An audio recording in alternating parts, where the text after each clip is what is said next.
Hey, folks, it's Lindsey Huddleston with Sports Psychology Solutions back in the building here for another good time here with my favorite people. That's right. We got co-host Terry McCord Jr., Orlando Watkins, and John, the insider. And we also got Patrick not too far away. Always appreciate him being around as well. We got another great day to talk about sports. We are living great lives that we can talk about sports, and there's so much to talk about. But at the top of the hour, we can go to our insight as it relates to the NFL draft. We're going to go to our guy, Mr. Terry McCord, Orlando, with the sweet graphics all the time, man. And also, before we go any further, I want to shout out our sponsors, Horatio Williams Foundation, as well as Gilead Science and Dick's Sporting Good, and also the Streets Are Talking Podcast Network, Clarence Babor and Don Houston, always putting it together. Got an international feel going on, so we appreciate you guys checking us out. But Terry, tell us what's going on in those NFL draft rooms. I know you kind of was inside talking to some of your NFL draft scouts and all that kind of stuff. So tell us what you got. Tell us what you heard. Tell us what you're thinking about the NFL draft right now.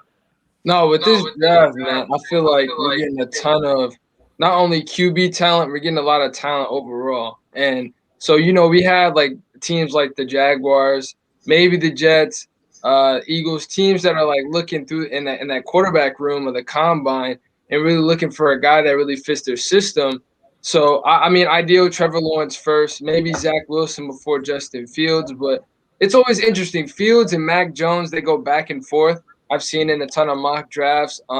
It's funny, though, because this year, Mac Jones has had a DUI in the past, and we're not really seeing his character get talked about or anything. My guy Ryan Clark talked about that on Twitter. How this is the year where a black quarterback does not have a character flaw. Like Justin Fields never got in trouble. They bring up that transfer incident on whether he should have been able to play right away or not. But no one's talking about Mac Jones's DUI incident. So that's something that we could keep an eye on to see if that ever gets touched on. But a big thing that I've been noticing, one, the teams that didn't perform as well, obviously some of them are looking for a quarterback, but we have a ton of talent in the back end. We have Najee Harris from Alabama, Travis Etienne, Jamar Chase and Devontae Smith, the two best receivers in the league.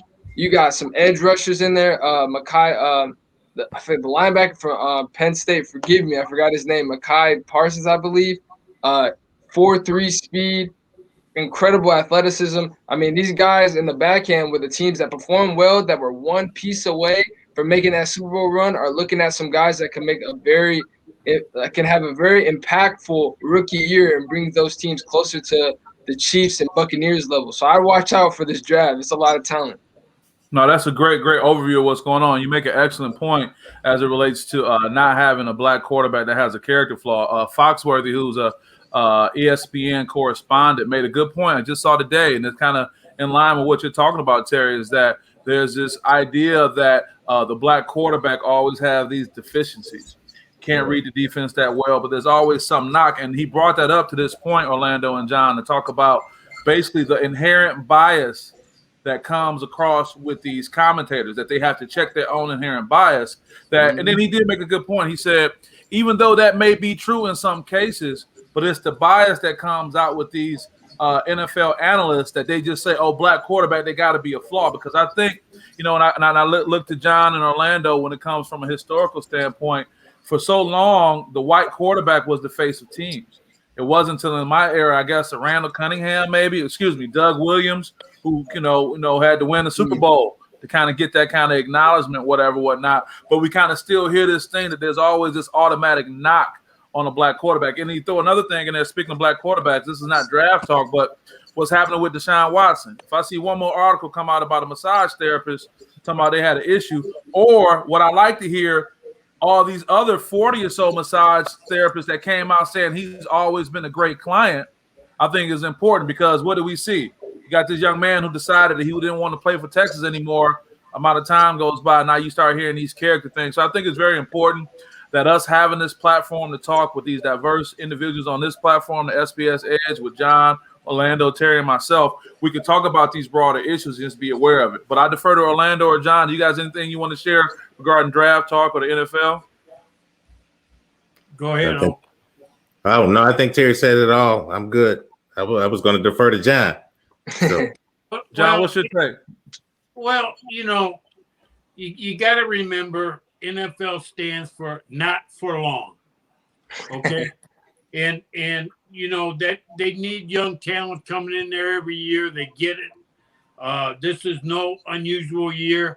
You got, like Terry said, there's some good receivers, top end quarterbacks, and I think that all the quarterbacks are gonna do well. I think Justin Fields will do well. I think Trevor Lawrence will do well. He's athletic, and to me, it's just it's another good draft. The colleges are producing some very good players, and it's another good draft. And the NFL new TV contract, less money for the players. It's everything's as usual. Yeah, and not for long. We appreciate that, Terry. Appreciate your distinguishing comments regarding the NFL draft. We'll keep an eye on those things, but just going from the people that play on Sunday. Now we can talk about the people that play football on Saturday. We talk about college football. Michigan State today will be probably about in their first week of spring practice. Coach Mel Tucker has been really good speaking with the media. We had a chance to talk to him a few times. Appreciate the logo, Orlando. Pretty much he's saying, man, I just saw one of his video clips. He's saying, look, everybody want to win, but does everybody want to do what it takes to win? He's serious about their weight program. He's serious about these guys really working out and staying focused. And now he has his first full spring because, as you remember, he touched down right around Valentine's Day last year, right before the pandemic started. So he didn't get that spring practice. He didn't get to work with these guys. And I think it's very telling that a lot of his fifth-year seniors are choosing to use that extra year of COVID eligibility, if you will, to stick around. And I think that if they weren't really feeling what was going on with him, they'll be out of there. They just got Drew Jordan in from the from North Carolina way, meaning coming from Duke. He's looked like an NFL prospect at defensive end. And I had a chance to talk with him very briefly, seemed like a solid guy. But I can see now, Terry, the kind of guys that Coach Tucker is bringing in to kind of really start stocking this team with his guys. What's your take on what's happening with Michigan State and any other spring football? Yeah, I mean, a lot of these transfer guys coming in, it's definitely important for them to get those reps, adapt to their to the Coach Tucker system. I think this is also a chance where we get these guys that are returning back from last year, and they get to improve themselves in the system that they've learned already. I think that's something that's important. I know the Browns have talked about that a lot with Baker Mayfield.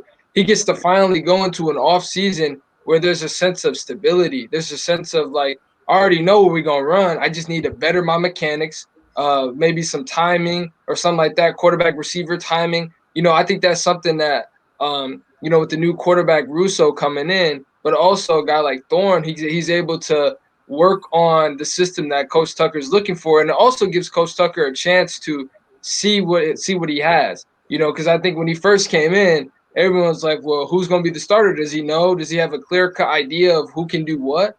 And so now Coach Tucker gets a whole spring and a whole summer camp to be able to say, okay, I like what Thorne brings me, or I like this new guy, Russo. I feel like he can take us over the top, who has a great NFL body, but his mobility is a lot. It's not as good as it is for Thorne, Thorne was running all over the place on teams and keeping linebackers on their toes. So he gets a chance to evaluate everything, seeing guys come back, new rookies like Ethan Boyd coming in and really learn the system ahead of time. That shows that they're about their business and they really want to keep that culture going because they made some impactful wins last year. I mean, they beat Northwestern, they beat Michigan.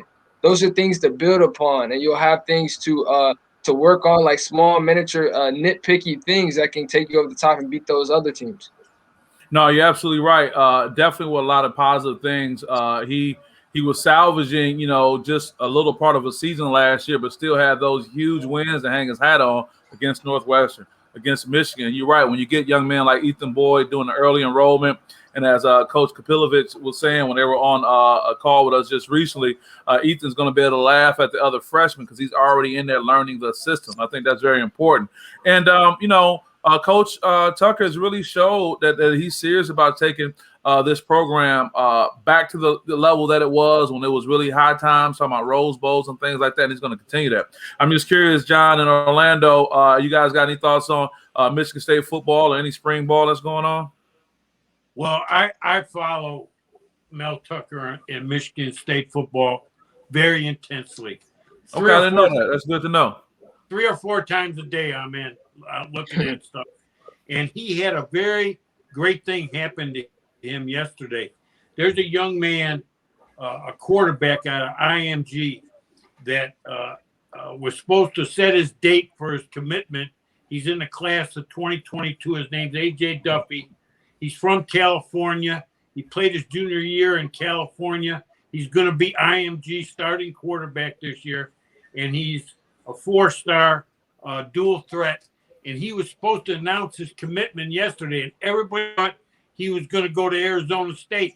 Well, he delayed his commitment because of Mel Tucker.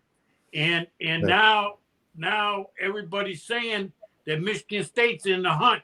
And along with this kid is a 5-star tackle that left California with Duffy and is enrolled in IMG. And so they're saying about the strength coach coming from IMG that his connections. But watch who he's offering. I watch, like I say, 3 or 4 times a day. This man's from Arizona to New Jersey, California to New Jersey. He's all over the place. He is in the hunt for some great players. This guy is a thoroughbred. He's the genuine deal. He knows the business. He knows how to do this. He knows how to be the architect to have a winning program. I don't know if you guys know it or not, but he's crept up in the 2022 recruiting class. He's gone from 40 to, I believe, 19 or 18 right now. So this guy's going to recruit, and he's going to coach the hell out of these guys. That's all you need. I know a lot about the staff, and I'm very excited with what Mel Tucker brings. And I know how Michigan State got him. I know the backroom story, and this was a great hire for Michigan State. Yeah, I agree. Mel Tucker is an awesome dude, and I can appreciate your enthusiasm about him. I feel the same way. I think he also is going to play another bigger role, man, and we'll talk about that when we get into basketball a little bit too. Just his presence, man. I mean, at the end of the day, you know, in this woke society that we have right now, we're, you know, watching the trial of, you know, Derek Chauvin, the officer that murdered, you know, George Floyd. So you have a lot of these players, man, who are resonating with, you know, strong male presence. So whether he's acting as the football coach or if you really want to say an ambassador to Tom Izzo's basketball program, that's going to play a huge role, especially with his recruit that he has is going to be a dual sport athlete playing both basketball and football. So that's going to be a little part of the culture there. I think also to your point, John, he's the king of the flip.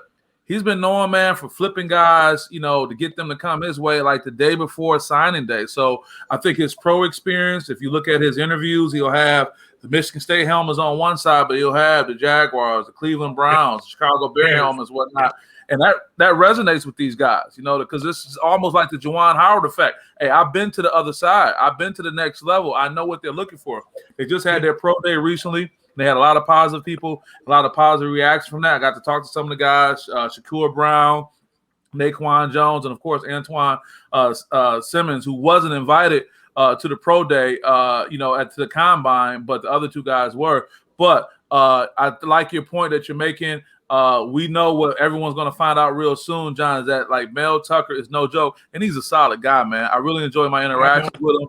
He's inspiring. He got kind of like that coach / big homie, big uncle, big brother type feel, and he's so relatable. And I think that's so important now because, you know, in America, there's always some kind of strife, and you need people that you can look to that can be a beacon of light. And he keeps it all the way real. I remember that when he first got to campus, this was along with COVID hitting, but also the summer of Black Lives Matter, and he was quick to make statements about where he stood. He didn't downplay the issues. He promoted an environment for these guys to have dialogue, and I think that's going to have a lot to do with these guys jumping in the portal and wanting to make their way. Because guess what? All I hear is about guys coming in the portal. I don't hear about too many guys leaving now. You follow what I'm saying? Orlando, you got anything you want to add on that? You guys covered it well. Okay, I appreciate it. No, John and Terry, I appreciate those comments. But staying with Michigan State and kind of speaking of the portal, somebody took off in the portal like a rocket. I'm talking about Rocket Watts. My question is, did we see that coming? I got to be honest. I didn't see it coming. I just didn't see it coming. Now, am I surprised? Absolutely not. But did I see it coming? I did not. John, I want to defer to you on that. What's your thought on Rocket Watts hitting the portal? I think it's a good thing for Rocket. I saw it coming. When you see a young man that he had some games that were really good, and he had some games that weren't so good, and it was between the years, and he just lost his confidence, and he lost his ability to perform. And I think it's a good idea sometimes. It's just good to get away and get to another place. I wish him all the luck in the world. I think he has the ingredients to be a good player. He's the dog in him that makes him want to defend. And if he can get to the point where he's shooting the ball with confidence and going to the rack with confidence, he's going to be fine. I don't think he was growing. I just don't think he was growing in as a player. I think it's a great move for him.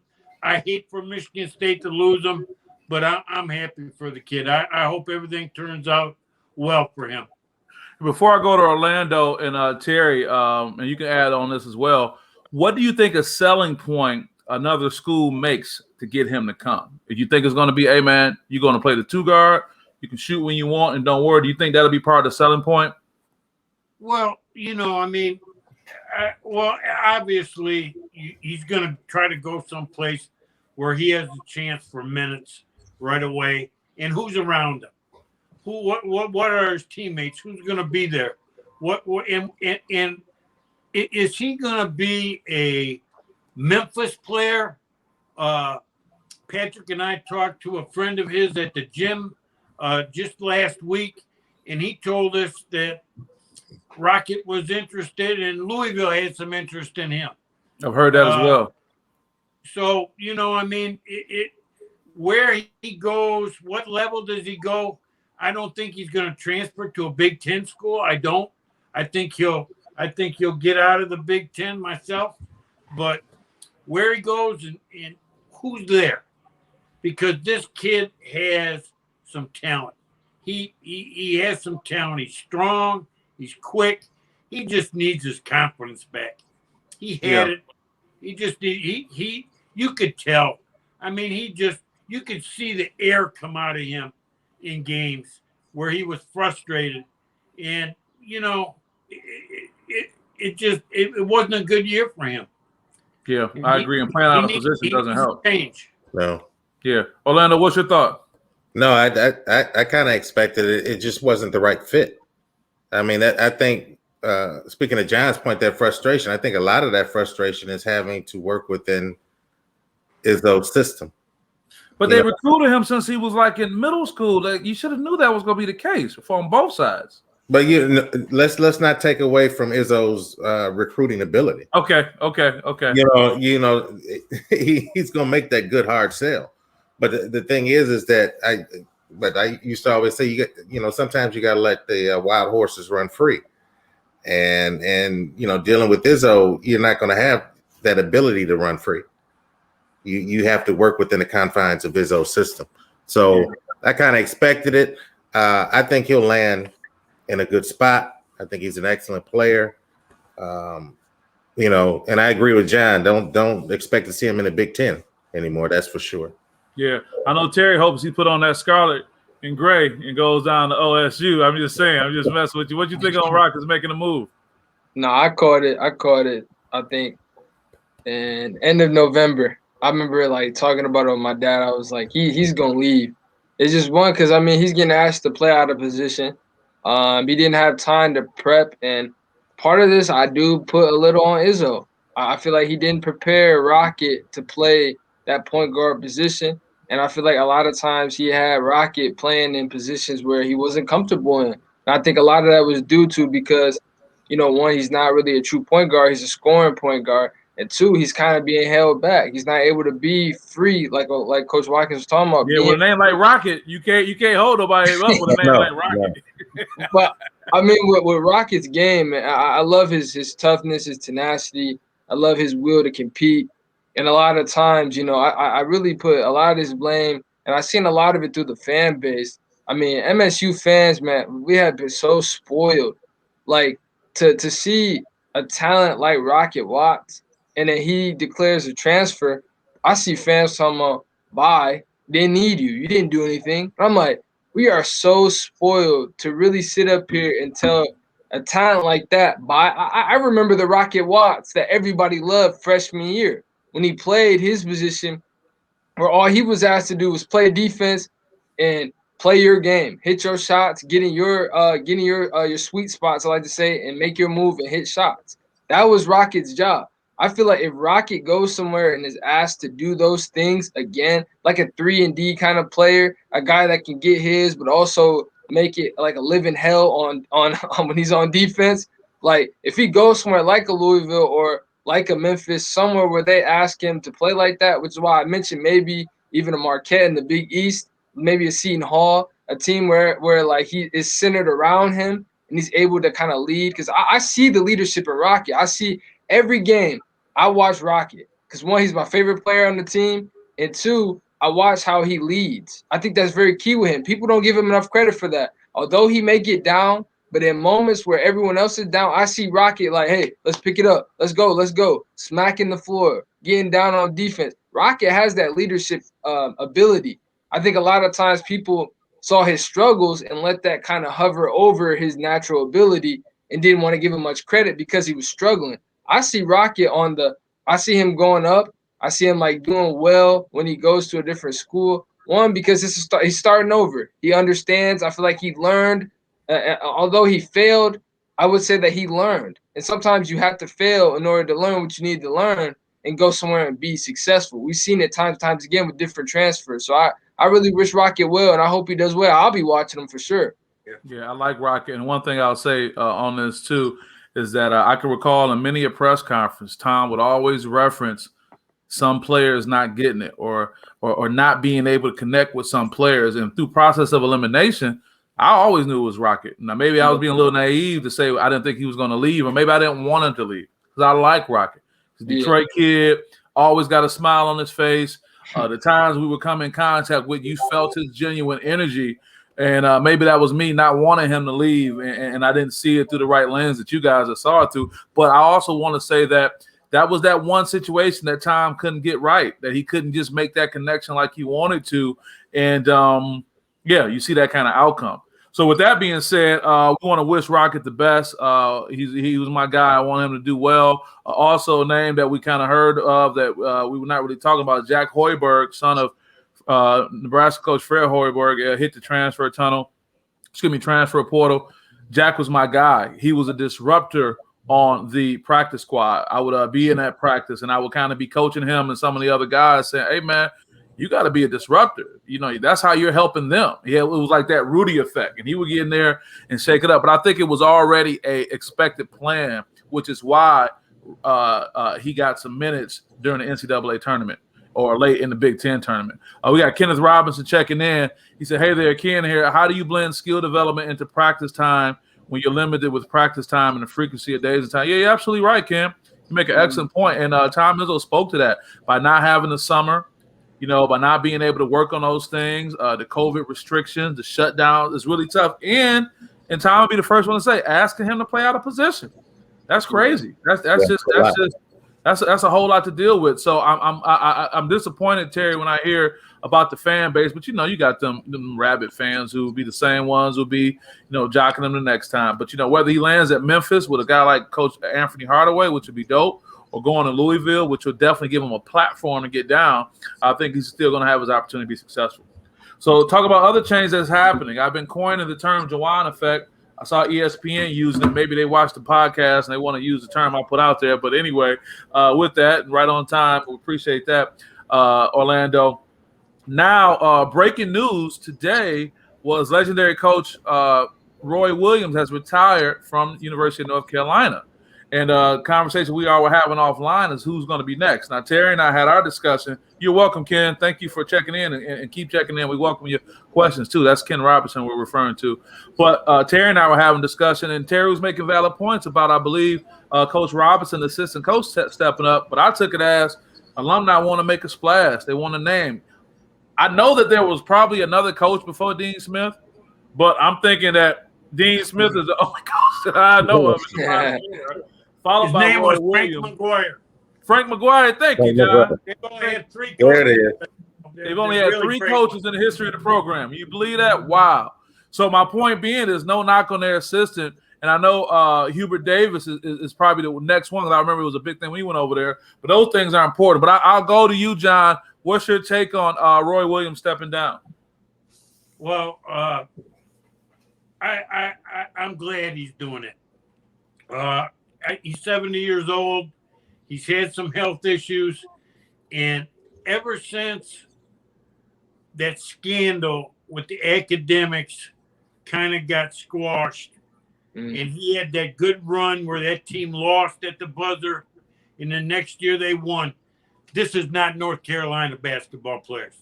You know, this is not the team that North Carolina puts on the floor for going back to the 50s.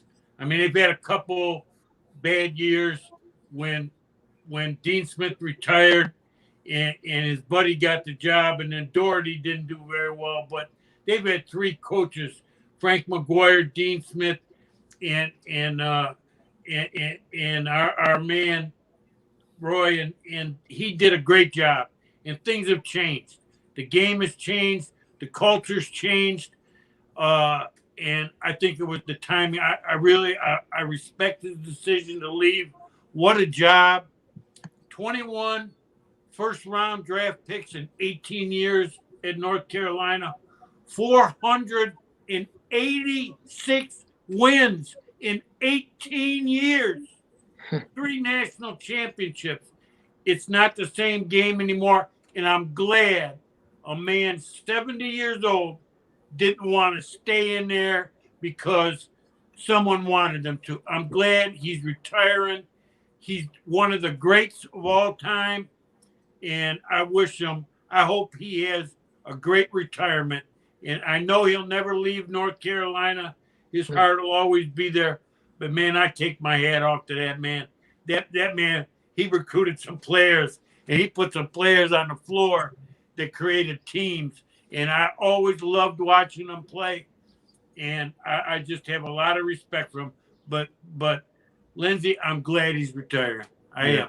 As I go to Orlando and Terry, I just want to say, I wonder if this is ringing the bell for some of these other coaches who are up there in age as it relates to the Tom Izzos. I know we talked about the Coach K's of the world, the Jimmy Boeheims and whatnot. It's like, is that going to be the catalyst for programs to start saying, look, we love you.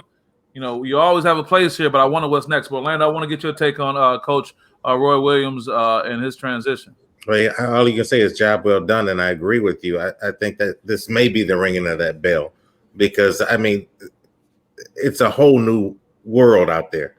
I mean, you know, no longer are we going to see these coaches with careers like Coach. I mean, it's a whole different ball game. The kids are different. The environment is different. And he had the courage and the intelligence to say, you know, let me enjoy my life. Enough is enough. You know, job well done. I've done a job well done. It's not. What else did he have to prove? What else could he have done? Right. He's done it all already. So right. I think we may see, and well, I should say we hope to see that maybe this is maybe a wake-up call for a lot of those coaches that have been there for life, pretty much, for at least my life. Yeah. Maybe it's that time to kind of reflect and step back and give somebody else a try. So yeah. Very good. As I go to Terry, I just want to say this. I wonder if those coaches that I mentioned just recently, I wonder if it's not an issue about them not wanting to leave. It's that they don't know what they'll do next. Yeah. This is all they've done in this modern era. Where do you see Jim Boeheim time Izzo, Coach K doing other than being a huge fundraiser on campus, being, just Coach Emeritus, because a lot of these guys aren't just go transition to the NBA. You see Boeheim, who can do some work with USA basketball and, assistant capacity, Right. XYZ, whatever, whatnot. But I just don't know what these guys are going to do next, so they just hold on to these jobs. But Coach Roy Williams let them know, hey, man, it's getting to be that time. Terry, what do you think? I mean, we're talking about a guy who just got the court named after himself. I mean, right there, you go into Dean Smith Center, you see Roy Williams Court. I mean, that goes to show right there that he's obviously created some kind of legacy at North Carolina and Kansas. I think a lot of people forget that he coached at Kansas too. Mm-hmm. So yeah. Because they need to get Bill Self up out of there, if you ask me. I don't got no beef with him, but what have he done for me lately? I've been saying that for 3, 4, 5 years. Gee whiz, but go ahead, Terry. Kansas, man. Kansas, they had the whole Brent Grimes situation and giving his scholarship away. It was a bunch of, mess over there. But the whole thing with Roy Williams, I'm really proud that he, was able to put his pride aside and step down. I mean, their assistant right now, Coach Robinson, I think he should get the job because, one, I mean, he's been doing a lot of the recruiting. He's the guy that was responsible for bringing Harrison Barnes, Marcus Page, Danny Green, those good North Carolina players that have been there for a minute to North Carolina. He does a lot of the scouting, the scheming, and all that stuff. And he's had success at Tulsa and Florida State. So, I mean, he's proven and he's had the job before. And so I think he should definitely get it. And I think Roy senses that. I think he senses that, like, okay, I'm kind of grooming this guy. The team's not doing well with me at the top. Maybe they need some new blood in here, some new energy. There's nothing wrong with that. A lot of times people think that, oh, he just doesn't want to lose. He's losing and he wants to leave. No, some coaches genuinely feel like, hey, this team isn't going in the right direction. I'm obviously not leading to any kind of solution. So maybe someone else needs to come in here. This is a guy, my homeboy, been under me for so long. Give him a chance to show. But I don't know. I don't exactly know where they're looking. I think North Carolina, I think a lot of times, with coaching hiring process, period, we talk about all the time. There are people who should get the job, but will they? I mean, we see it times and time again where guys don't get the job who deserve it. And then they pass on and go to some big name who we think are doing a good job, but they're really not. And I think North Carolina needs to get back to that success that they're used to having. And I think with that success, I think it's with Coach Robinson. Yeah, it reminds me of Tyronn Lue taking over for Doc Rivers. Having somebody that was there was being groomed. I want to shout out our sponsors again. I want to shout out the Horatio Williams Foundation, Gilead Science, and Dick's Sporting Goods, as well as the Streets of Talking Podcast Network, Clarence Babor, and Don Houston. I was just curious, Orlando, did you have something you were going to add before I pulled Terry in? I wasn't sure if you still had something you wanted to share. No, that's it. Okay. So you make a good point, Terry, and I know we talked offline about, his resume may be it, but it just seems like, Carolina alumni want to splash, and there's somebody who has a logo on that jersey. I wonder what they're going to have to say about it, too. You talk about, what will MJ say, and his influence on that. Let's stay with these coaching changes and sticking with this discussion about the Juwan effect.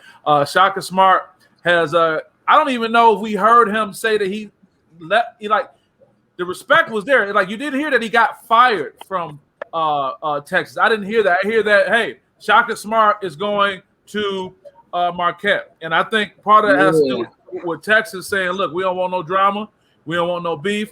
And I'll be willing to bet that part of his reason was leaving not because they lost to Abilene Christian in the first round, because they did win the Big 12. In all fairness, that was the one time that Kansas didn't win the Big 12. That's what they was hanging their hat on. But I don't know why I'm tripping on Bill Self. I don't know that man personally. I ain't no beef. But I know if Bill Self was named Orlando Watkins, he wouldn't have that job. He wouldn't be doing it.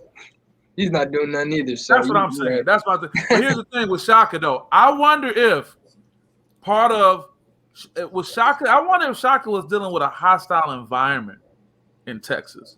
You talk about all the drama that came around the racist song that the players had to sing in football, and that culture around there. They hired Sarkisian, who still, like, give me a break, dude. Who's a drunk at USC. He got on with Alabama. He gets the job at Texas. I just wonder if there was some underlying things that relate to the culture. He has a beautiful African-American wife. How are they being received? But, yeah, wins and losses do matter, but I wonder if that played a role. But Shaka Smart is at Marquette. And let me say this, and I'll start with you, John.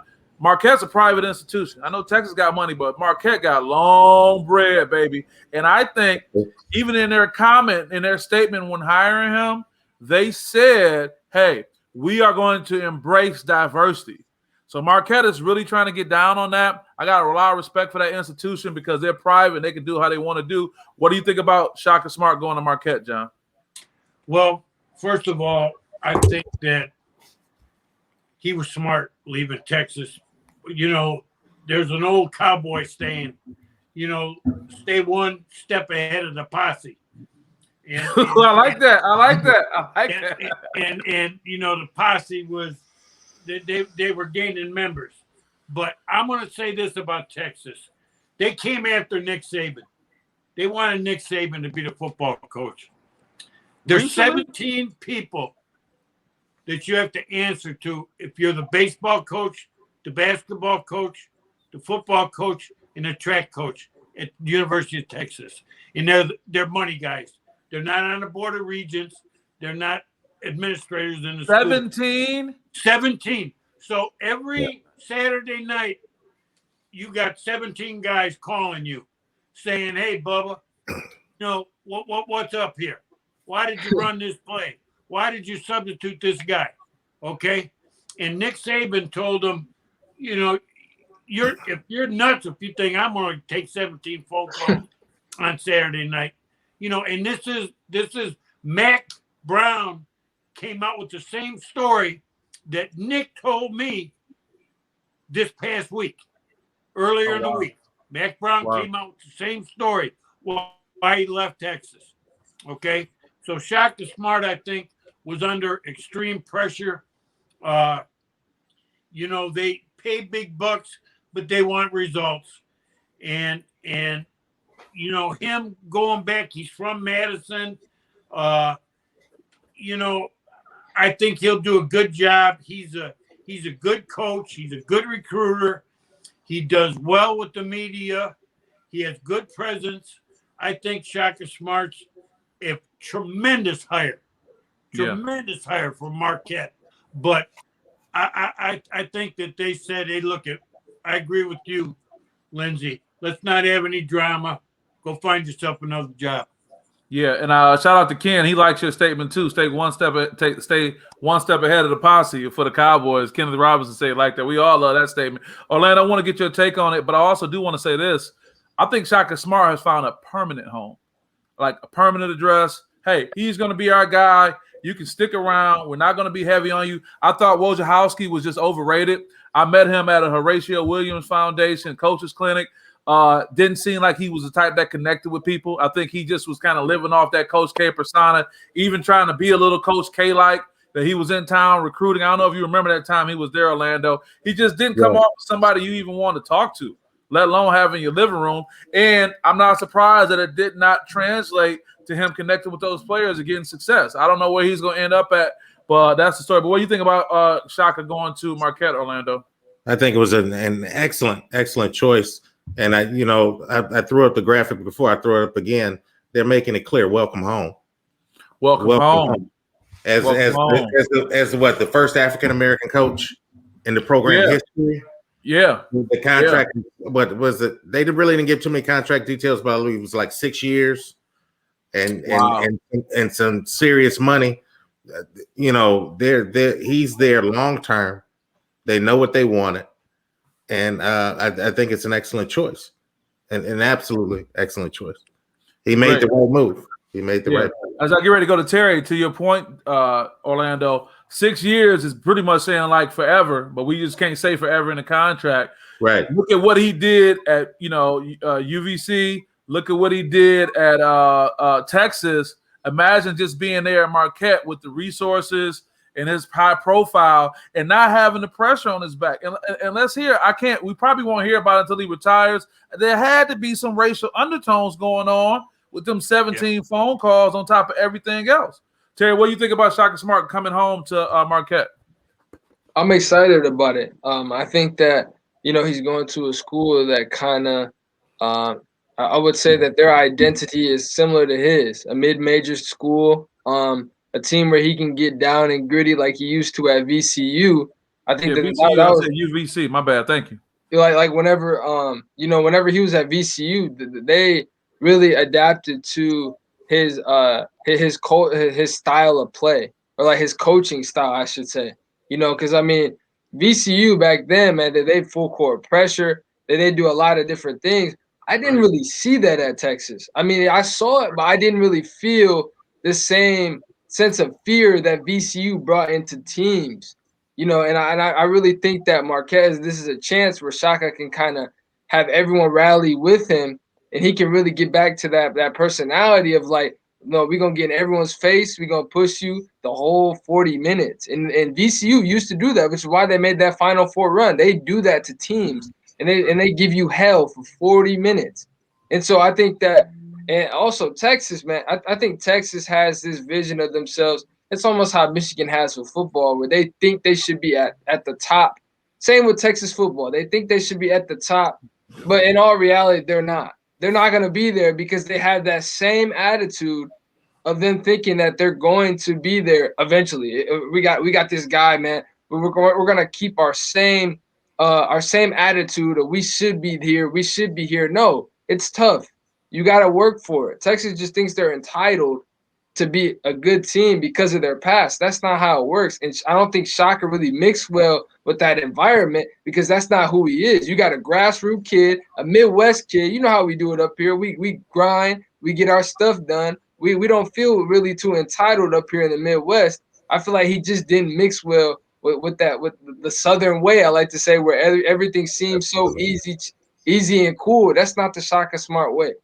Yeah, good point. And then also too, Chris Beard from Texas Tech stepping right over, to take on that role. He probably is a little bit more familiar with the good old boys. He's probably familiar with taking those calls from those Texas, multi-million and billionaires who had that kind of connection. So he'll be a good fit, and he's probably going to sign off on keeping things business as usual. And one thing I will say about Shaka Smart before we get to our next topic as far as coaches is that even in that press conference, he seemed to have matured some. And I'm not saying he was immature at all. I mean, Shaka Smart was the man. But I'm thinking between what he did at VCU, to Terry's point, the great experience he had about being at a major program, if you don't get any major, then Texas, and then being able to bring it home to Marquette, I think he's in a perfect position to be at the prime of his career with his experiences, from being at a smaller school with small resources to a school that has unlimited resources, to coming to a school that's both small with almost unlimited resources, and they're there to say, we're happy to have you here and we want you to be here, and no one's on your heel, or he doesn't have to stay ahead of the posse, as John would say. So keeping with coming home, we got another welcome home to put out there. Got Coach Mike Woodson, longtime NBA coach, coming home to Indiana. That's right. He's talking to Coach Robert Montgomery Knight. I love saying that name. I think about my late brother, Sean Huddleston. That's how we would talk about him. But Mike Woodson's coming home. John, we thought it was going to be Keith Smart. I don't know if that was the switcheroo. They was trying to make us watch the left hand while the right hand was working, but the same concept. Someone like Mike Woodson, who I think was like second in scoring all time, and he has that pedigree. He got that NBA pedigree. He's so well respected in NBA circles. When he talks to these guys on a recruiting trail, he'll say, hey, I'm going to tell you what it's like to get to the next level. I know NBA guys. I mean, that's the whole thing. We saw with the Juwan effect. I start with John, and I'm sorry, Orlando, I got to let you come behind John, and then we'll finish up with Terry on that. So what do you think about Mike Woodson coming home to the Indiana Hoosiers? Well, there's only one thing. I think they got who they wanted, okay? And I'm going to say the same thing about Mike Woodson that I say about Juwan Howard. Juwan Howard will tell you that when he started at Miami, he was in the film room, okay? And he worked his way up the system there. And Mike Woodson's the same. Mike Woodson's a lifer. Basketball has been his life since he's been 14 or 15 years old. There's nothing that's going to happen that he's not going to know.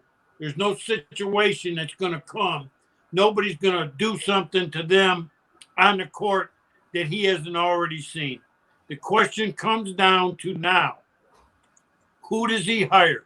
Mike Woodson is 63 years old, and is he going to be able to recruit? He's been an NBA guy. You know, is he going to be able to recruit? And now the staff he hires is going to be of the utmost importance, but he'll do a good job there. He's a basketball man, and he loves Indiana, and he'll do a good job there. He'll do a great job. You're going to have trouble recruiting against him in the state of Indiana. You're going to have a hard time. He's got some roots there. But, you know, as far as basketball is concerned, you got a great basketball coach here. Yeah, we got to keep an eye out for who that assistant is, who that top assistant is going to be. And I think for the record, for all those listening too, Indiana did go after Brad. Who's Brad? Oh, my God. I'm drawing a blank. Stevens. Brad Stevens with the Celtics and Chris Holtman as well. And he ended up being a guy. But to John's point, he's 63 years old. This is not a long-term Shaka Smart type hire. So you wonder who else. Go ahead, John. There's another thing. There's one other thing that really shocked me here. And it kind of threw me off guard. They wanted Thad Matta, from what I'm understanding. Well, I think Thad Matta's coming on as an assistant. I think he's coming on the staff, yeah. Coming on staff. This is my point. He's coming on as assistant athletic director in charge of basketball operations. And I found that really weird. I said, man, I just don't know how Mike Woodson felt about that. You know, I mean, I wouldn't like it if I was him. I wouldn't have liked it, but maybe he gave a pass on it. But that was really strange. Why you would bring him in as an athletic director in charge of basketball operations? I don't get it. So it looks like Thad Matta is representing the posse. You got to stay one step ahead of him, huh? Yeah. Orlando, what are you thinking? I think Terry. Yeah, I'm thinking maybe they put it in the backup plan right up front. Well, how old is Thad Matta? Yeah, just in case. But I think it's a good choice. Like John said, he is the basketball guy. And you're absolutely right, John. He's going to be hard to beat in Indiana. He's revered. He's well loved, and I think that Indiana money loves him as well. So it's a win-win. I think outside of other schools, Indiana had a good pool of candidates to choose from that sort of fit that sort of Juwan effect that everybody's trying to reach out to right now. But I think right now that he is that fit. The alumni love him. I think that, everybody loves him. And as far as basketball is concerned, I think you'll see Indiana turn around relatively quick under his tutelage. Yeah, and before I get to Orlando, I know Terry probably liked the Thad Matta hire just because of his roots with it. But Thad Matta is 53 years old, and I think it's something to be said to John's point about what's really happening, because you had two white male coaches you went after. I'll just call it like that. You went after Brad Stevens, you couldn't get. You went after Chris Holtman, you couldn't get. So you get Mike Woodson to make a splash, because we're all here talking about how that's a great hire. But Thad Matta at 53 is kind of waiting in the wings, because I think that Indiana fan base at the end of the day still probably want that visual, because this is Indiana. So I think we'll keep an eye on that. We'll watch and see what happens to see where that goes. But Terry, what's your thought on the Mike Woodson hire at Indiana? I mean, I agree. I think it's always nice to have a guy come back to his alum school and really try and bring them back up to the top. I would be upset too if I was Mike Woodson, that possibly my replacement is coming up right behind me, right next to me. I'm gonna be working with him, so I'd be a little upset about that too. But also, I mean, just trying to bring back Indiana basketball's identity. I think that's very key, because Indiana, I mean, maybe they're a blue blood. I would say that they're probably a blue blood. I mean, back then, but I mean, they haven't had much success. They've been around the bubble every year. They might hit a stride and maybe make the tournament, but they haven't been really relevant since Victor Oladipo, Yogi Ferrell, and Cody Zeller. And so I think when you make a hire like this, you hope that he brings them over the top, because Indiana was in that bubble. They dropped the state twice, and they kind of just fell off there. And they were thinking maybe we bring a guy who has some Hoosier blood in him, and it'll bring them over the top. But also, I just don't know how long he's going to be there. I mean, we see coaches come back. They're there for about a year or two, and they're not really committed to the process due to their age. You know what I mean? Because, I mean, there's only so much energy you can give to a program. And a lot of times you might need that young blood to get in there and really kind of be committed to that long process of switching it. If they're trying to get back to Indiana basketball, because we know the old Indiana basketball, they were on top every year. But you can't just flip stuff like that unless, you know, the cards are in the right spot and you have that talent there already. But they're going to have to do some recruiting. They're going to have to get players in the state of Indiana, which John said, that's very important. Indiana is a very good basketball school. Tons of players leave Indiana. Gary Harris left Indiana. A lot of these players are leaving Indiana to go to different schools, or they lose them to Butler, or they lose them to different neighboring schools, Purdue. You know what I mean? So it's one of those things where you got to win your state. You got to win those top recruits in your state and try to bring that sense of pride if you want to bring Indiana back up to the top. Excellent points. Excellent point. Well, with that, guys, we're getting on the last few minutes, and we're going to get into a little rapid fire for the sake of time. So I'm going to ask you guys, starting with John, going to Orlando, and finish with Terry. What are your final 4 predictions? We got a few minutes left, and just to be able to hear what you guys think would be really good. John, so you want to share your final 4 predictions? Anything about this connection? I can't hear the sound. Oh, okay. That's okay. I was asking if you want to share your final 4 predictions, if you can hear okay. Oh, yeah, I got you now. Well, so you can say that in your sleep, huh? You know that, huh? Well, I wanted to see Michigan play Gonzaga, but I'm not going to get that. So I want to see Baylor play Gonzaga. I want those 3 guards. I want to see the dog come out of them. I want someone to get in Suggs' face, Kispert's face, Timmy's face, and play some basketball. And I mean, check them. I mean, get up on them when they don't have the ball and prevent some movement by moving your feet. And Baylor has got the dogs. They got the dogs. They're ready. And I think they'll beat Houston. And hopefully we'll get a good final. I think Gonzaga will beat UCLA. I think UCLA is the toast of the tournament. It shows you what a tough-minded defense does for you when you got a team that I think scored 51 points and you had one guy get 28, one guy get 11, and the rest of the team had, 11? So they played defense, but I don't think they have enough. I think Baylor has been a tough team all year long. I look for them to beat Houston, and I look for them to give Gonzaga a run for their money. But Gonzaga is going to be tough to beat. Yeah. Me and you talked to Orlando about that. So basically, John is saying, looking at the Zags, and I know where you're headed with this, but go ahead and tell the viewers what your thought is on the Final 4. Well, I know we talked about it, but and I looked at it a little bit longer, but I think I agree with John.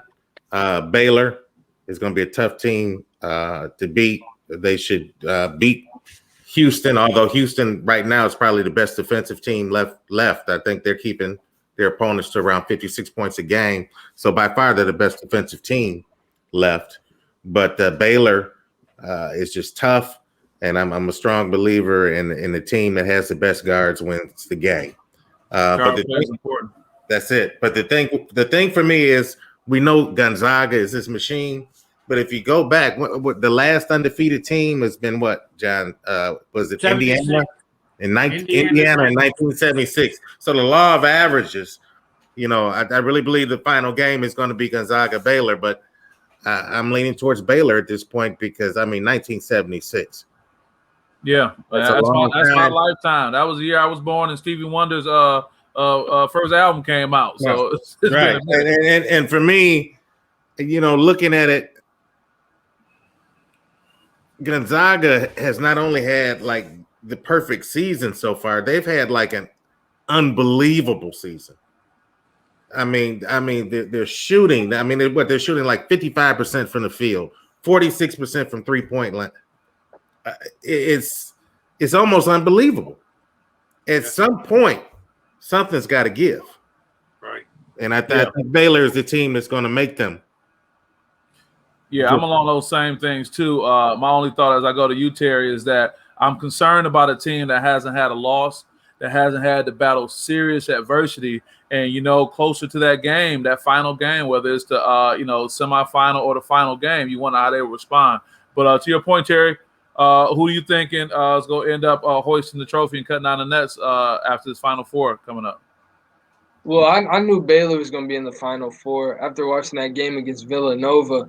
Villanova plays some very good defense, and I knew that Baylor had to be extremely efficient to beat a team like that who forces you to beat them with your weaknesses. They kept Baylor out the paint. They tried to force them to play the perimeter game, and Baylor still found a way to win. I think Houston's going to kind of do the same thing. But the thing about Houston, I don't know if they can score at the rate that Baylor can, because Brent Grimes, he's an amazing player. But I think that if he doesn't have it on the whole game, no one else can really create for them. And I think that's been Houston's weakness that hasn't been really exploited yet, because they're able to get away with Grimes being the clear-cut best player on the court. But on the other side, UCLA has been great all this whole tournament. Juzang has been going crazy. Jaime Juarez has been they've been playing lights out. But I think the biggest weakness that UCLA has, they play so hard on help defense that it makes me wonder how they're going to guard Gonzaga, because Gonzaga can hit you on so many levels. They can hit you on the backside. They can hit the three. They can do kickouts. Timmy is really smart in the paint. He doesn't rush himself like we saw with Garza this year. They don't really rush. He doesn't let teams put him in a rush. And I think that if UCLA were to win this game, they need to speed Gonzaga up, and they have to force them to turn the ball over and don't let them go out and run and let Suggs run. So I think UCLA will give them a fight, but I don't think that they'll be able to keep up with Gonzaga, because Gonzaga forces you to literally play dang near perfect the whole game, and I just don't think they'll do it. I had Baylor and Gonzaga in the finish, but I want to go Gonzaga. I really think they win, because I think Jalen Suggs is the truth. I think with him and Timmy, I think that they're really good. So I'm going Gonzaga right now. I just don't think Baylor has had consistency issues all year. I think this is the team that kind of shed some light on it to where they get in those droughts and Gonzaga goes on those scoring runs. I'm expecting to be close and tight the whole game, but Gonzaga goes on that 6-0 run that kind of just drags it out and they win. All right, we'll see. Well, my concern is that they haven't hit any real adversity, and I'll just call the upset maybe Houston over Baylor, that in-state rivalry going on. Coach Kelvin Sampson is going to make something happen with those guys. Now you got a Cinderella team, Houston, playing Gonzaga, and who knows? We still due for one more upset, guys. You still due for one thing we weren't expecting. That's why they call it March Madness. I'm about to say UCLA? UCLA maybe?